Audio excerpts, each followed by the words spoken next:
and the management, thus making an effort to put an end to concerns that the Infosys board and the founders are at loggerheads. In fact, Shireen Bhan caught up with the Infosys top brass and began by asking our Seshasayee whether there is a need, in his opinion, to look at the ex-CFO severance issue. Here is a slice of that exclusive conversation with the Infosys chairman, R. Seshasayee, and the CEO, Vishal Sikka.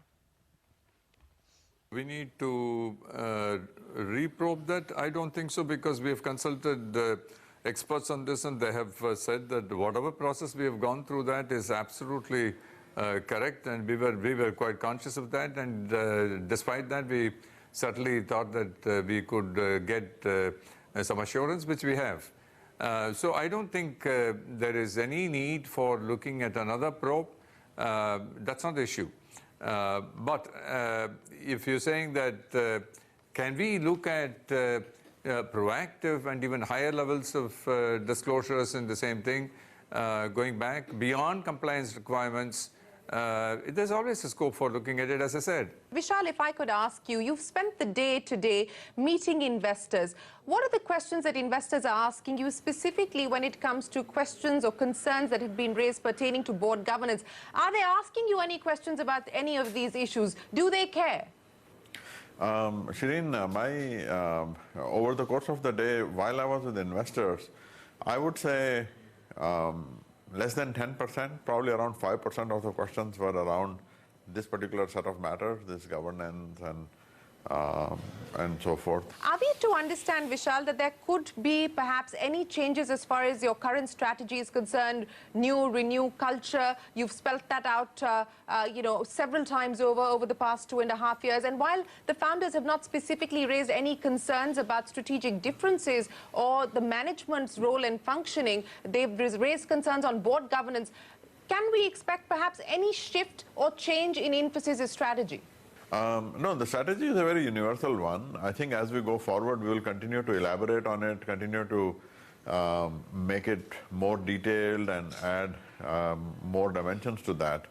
But the basic foundation of renewal of the existing business, getting into completely new businesses, and doing that on the basis of a common fabric of culture and values, this is something that is a long-term idea, and it is something that stands the test of time, in fact. Let me ask you today, on the back of everything that's transpired, you remain committed to Infosys, you remain committed to your tenure at Infosys, your innings at Infosys, you remain committed to your plan for $20 billion in revenue by 2020? Absolutely. You have to see Shireen, the bigger purpose here, the bigger endeavor here is a transformation of a business towards a relevance and thriving and growth in the next generation. Taking a distinguished company like mine and elevating it towards an innovative company at a massive scale, that is quite a challenging and a fun endeavor, and that's what more than anything else drives me. So, Vishal Sikka, are you here to stay? Absolutely. I'm a Kshatriya warrior.